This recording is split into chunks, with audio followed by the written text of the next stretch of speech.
মুসলমানেরা আবার যদি কোরআনের ছায়া তলে যদি চলে আসে, আল্লাহু আকবার, আল্লাহ সুবহানাহু ওয়া তাআলা মুসলমানদের আবার বিজয় দান করবেন। শুধু তাই নয়, আল্লাহ পাক রব্বুল আলামিন মুসলমানদেরকে সর্বোচ্চ শান্তিতে রাখবেন।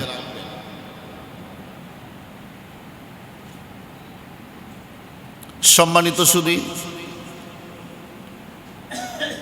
আজকে আমরা মুসলমান ইসলামী বিপ্লব থেকে অনেক দূরে সরে গেছি।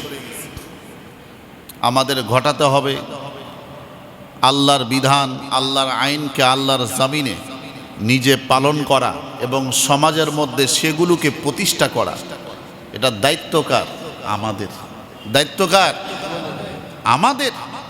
আল্লাহ আমাদের মাধ্যমেই করবে। যদি মনে করেন না এটা আমাদের দায়িত্ব না, এটা আল্লাহর দায়িত্ব,